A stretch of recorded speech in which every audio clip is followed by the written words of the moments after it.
Hello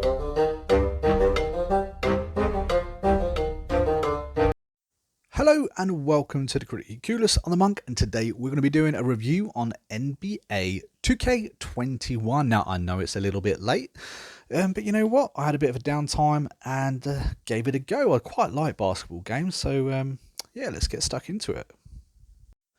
So NBA 2K21 is a basketball simulation video game.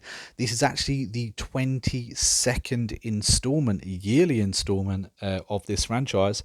It's been both developed and published by 2K Games, and it's on the PlayStation, the Xbox, the Switch, and the PC. Here's the kicker: on release date, it costs you $64.99. It's expensive. This game's been out a little while. It's come down in price a little bit, but that generally is kind of the price you're going to be paying. Maybe 10 quid off here and there. Maybe you can get it in a sale here and there, but you know, this is a AAA rated game, and it's priced accordingly. So yeah. So what do you get with this sports game? Well, you know what? You get the same thing you get with every other sports game. So if you are into your sports, if you are into basketball, this is the only game for you. NBA 2K has kind of had the monopoly on basketball games for quite a long time. I guess the same as FIFA has, the same as Madden has. They are kind of rinse and repeat. They're exactly the same game pretty much as they were last year. Now, I did play last year's game. I've played the last few years, actually. I can't necessarily remember any major differences between the two games. However, this game, when you actually got it to work, because I unfortunately did have a few crashes. In fact, I had some really weird issues where it would just pause on the loading screen for an incredibly long time. So I'm not really sure what was happening there. I'm on the Xbox Series S, so you know, it's a modern console. I shouldn't really be having these kind of issues. So I was a little bit disappointed to even have these issues in the first place on such a modern game, on a game that, you know, really it's renowned for its performance. These sort of games, you don't really get those kind of issues. Yeah, you get graphical issues where you get players flapping into each other every now and again. But you know, those kind of crashing issues shouldn't really be a thing. The journey mode, or the 2K NBA's version of the journey mode, where you play as one character and you kind of rise from absolutely nothing, rise up through the ranks to become the GOAT.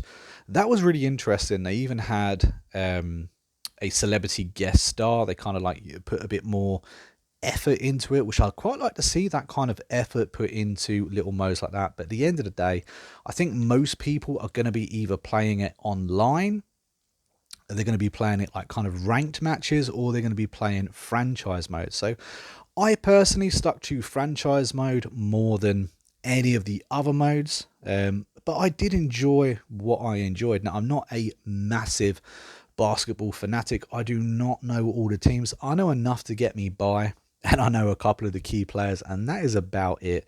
FIFA's my game. But I did jump into this, played for a few hours. I enjoyed it, honestly. I thought the game was pretty smooth. I thought it looked good. I thought it sounded absolutely great. I didn't get any dashboards or anything like that. The only problems I actually had with this game was on starting the game up. Apart from that, it was a really smooth game. The sound effects in this game are absolutely crisp. Some of the graphics in the journey side of it I thought were a bit I think mainly because they did some off-court things and they didn't really have the graphics to make those off-court things look amazing as the actual court side itself. But once you actually get into a game, oh, this game looks absolutely beautiful. It plays really well. Unfortunately, I'm not ashamed to say that I played on the easiest settings, and yeah, I still struggled. So I'm not the best player at this game at all.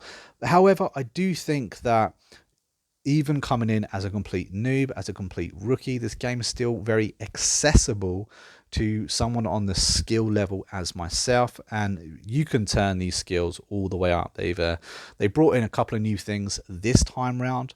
when it comes to actually aiming your shot. I went with the default, the classic, where you kind of like hold your button, release it at the correct time. But you can actually do it so you can angle it with the analog stick now too. I think that's a really cool little feature.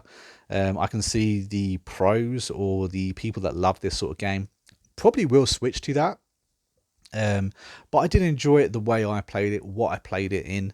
It was quite fun actually. There are quite a few different modes in this game as well. Pretty much all the ones you can typically expect. There was no surprises. After all, guys, this is the 22nd yearly installment of this game. You pretty much know what you're going to get, but it does do it really well. I think that it really captures the immersion of the game so well. I love the way the announcers call things. It's not too repetitive. I know from, say for instance, FIFA, where the announcers can be ridiculously repetitive all the bloody time, but I didn't really notice that this time. I felt the announcers were really good. They called the game correctly and really weren't too annoying, which, credit to them.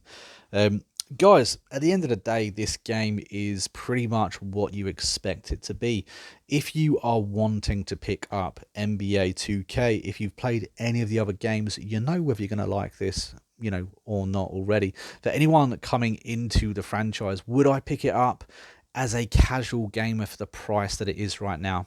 No, absolutely not. I think that rinse and repeat games like this, they really shouldn't be charging full AAA rated prices. I think it's a joke. I think it's really terrible. But that's not too much about this game. It's more the industry that we're in currently. It's a shame, honestly.